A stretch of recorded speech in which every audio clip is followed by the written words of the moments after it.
Let's talk about why we do need a game changer when it comes to illegal migration from France, because, as you'll know, so many people wanting to escape the horrors that are France. I was there a couple of weeks ago. I'll be there in a couple of weeks' time as well. But apparently it's just not a good place to live if you want to come to the UK.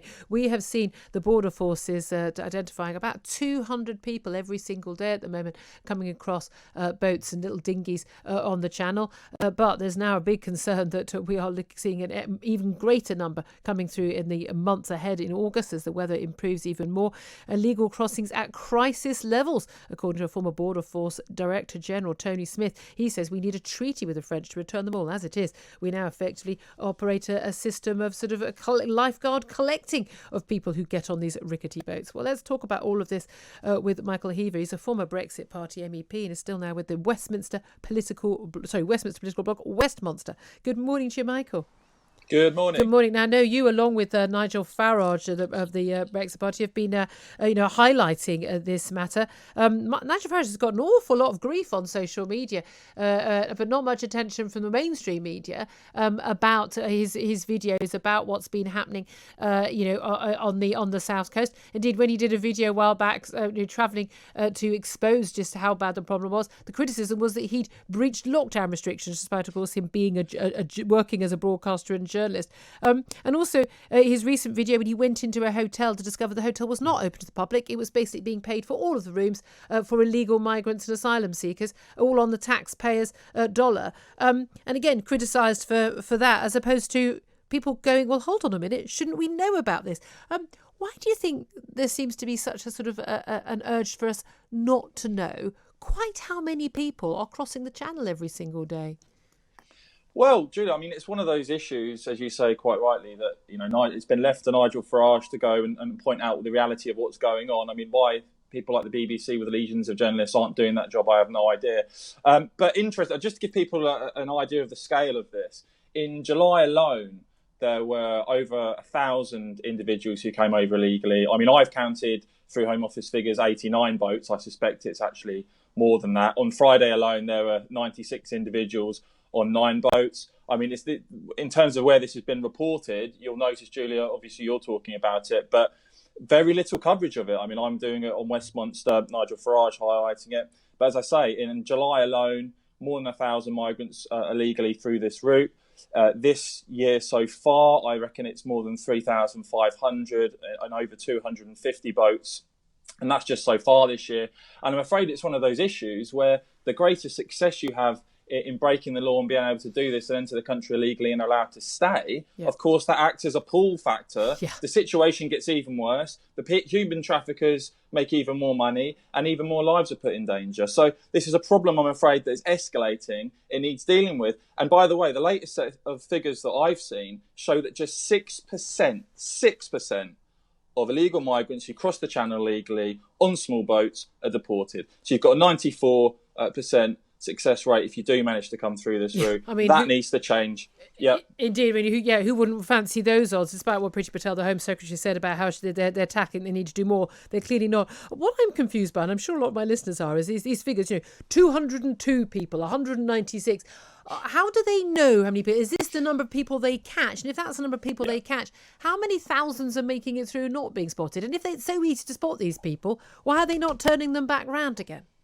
Well, this is exactly the point. I mean, these are just the official Home Office figures. So these are the vessels that are being officially intercepted by Border Force and UK officials. So, of course, I mean, I think the biggest day I've seen, there were 20 boats in a single day. Now, it's easy to see if there were 20 that were spotted, there could easily be a handful that weren't, right?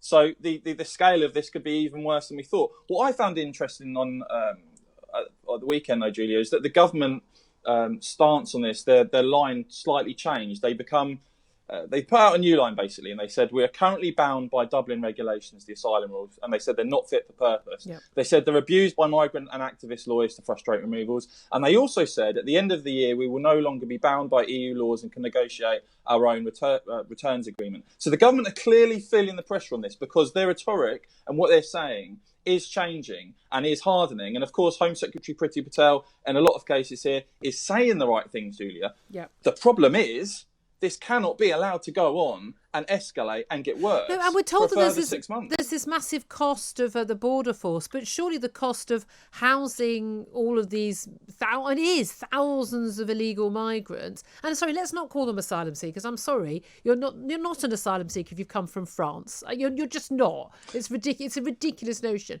But it must cost far more to house each of these one of these people and go through all the legal. I mean, these legal battles go on for years and years. To deal with all of that costs far more than even just hiring one extra border force patroller. So, I mean, the costs are really clear. Look, we know what Australia did. They made it really, really clear, didn't they? A few years back, they were having problems with people, migrants arriving, but also with, again, tragic loss of life of people on boats. And they basically made it really clear: you come to Australia on a boat like that, you are never going to get in. You will never hit our mainland. We're going to actually process you on an island or offshore. We're not going to let you on. And almost overnight, they solved the problem. Why don't we learn the same lessons?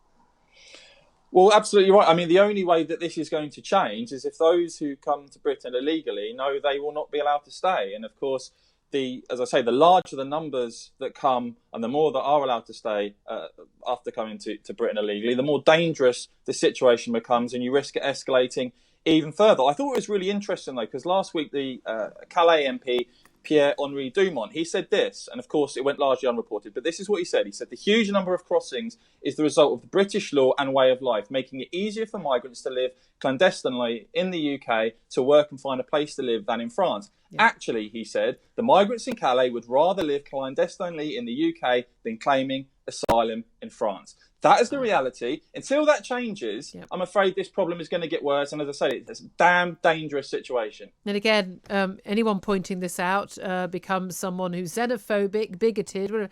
Even people who wanted us to have remained in the EU and think we should have no borders whatsoever the entire world surely can't think that illegal migration of this sort is a good thing, because we have no idea who these people are and what they want to do here. Well, of course, and I mean, the big part of that Brexit vote, of course, was taking back control and being able to choose and regulate who can come into our country. And of course, this shows you how far we've got to go. And as I said, the government are hardening rhetoric. They're saying that at the end of the year, we can change things. But are we really going to sit here and as I said, some days we're talking 20 boats. Some days we're talking upwards of 100 people. And as I say, those are just on the vessels that Home Office and Border Force managed to spot. Are we seriously going to sit here for months on end and just allow this to continue? Apparently, yes. I think it's my response. Incredibly dangerous. Absolutely, and I don't think that's what the British public want, and certainly not my listeners. Thank you very much for highlighting all of that, Michael Heaver, former Brexit Party MEP.